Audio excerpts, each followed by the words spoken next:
Je vais faire court parce que Leonardo est revenu au club pour apporter déjà de la stabilité, pour faire respecter le club du Paris Saint-Germain. Voilà, souvent, on en parlait tout à l'heure encore avec le cas Neymar. Donc, il y avait besoin d'un grand directeur sportif, ce qui n'avait pas été le cas depuis que Leonardo était parti. Ils se sont trompés plusieurs fois, un Patrick Kluivert. Antero Henrique, j'en ai oublié son nom, tellement ça a été fabuleux son passage.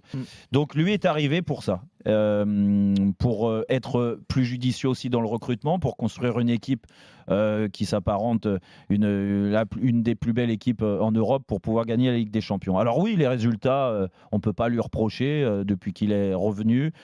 Finale à Lisbonne, demi-finale aujourd'hui, il y a une progression sur la scène européenne, pas de problème. Mais est-ce que la progression elle est due au recrutement de Leonardo? Est-ce qu'elle est due au fait que les joueurs respectent encore un peu plus le blason du Paris Saint-Germain? Il ne progresse pas. Hein. Et demi-finale, c'est... Non, mais donc je trouve. Globalement, tu n'avais jamais passé les huitièmes depuis quelques temps. Depuis 2 ans, dans la logique, c'est une dégression. Quoi. Je trouve qu'il y a beaucoup de manques. Beaucoup de manques au niveau donc, de l'état d'esprit. Les joueurs qui défendent le club, qui le mettent en avant, qui se sentent pas supérieurs au club. J'ai pas vu de changement dans l'état d'esprit de Neymar, par exemple. Ta tête d'affiche, et il était là aussi pour le recadrer par moment. J'ai pas l'impression qu'il l'a recadré. Bien au contraire, il lui a souvent donné raison quand on parlait de ces soirées nocturnes à travers le poker ou à travers une télé-réalité au Brésil. Beaucoup de blessures cette année. La preuve, c'est que ton joueur phare, Neymar, a joué moins de 50% des matchs du Paris Saint-Germain. Donc, il n'a pas rectifié le tir. Au contraire, même du mal à prolonger ses stars. Donc, Neymar, très facile de le prolonger. Aujourd'hui, il n'y a aucune offre. Il ne touchera jamais ce qui touche au Paris Saint-Germain ailleurs. Donc, il est aussi intéressé de rester. Donc, très facile de le garder.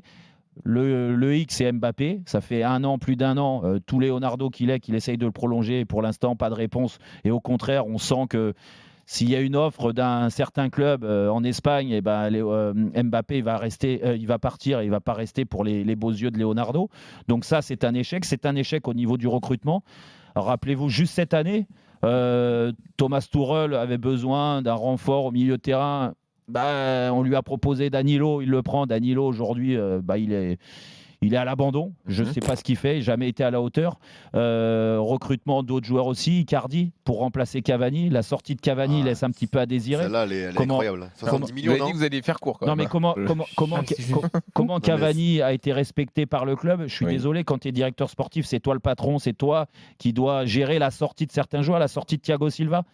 Même si j'étais d'accord avec lui sur le fait que Thiago Silva devait partir depuis un bon bout de temps, pas que depuis cette année, mais même avant.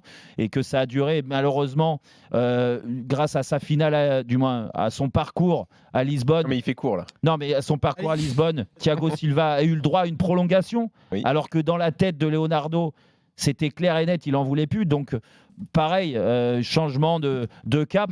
Tout ça, tous ces petits détails ont fait qu'aujourd'hui, le retour de Leonardo est un échec.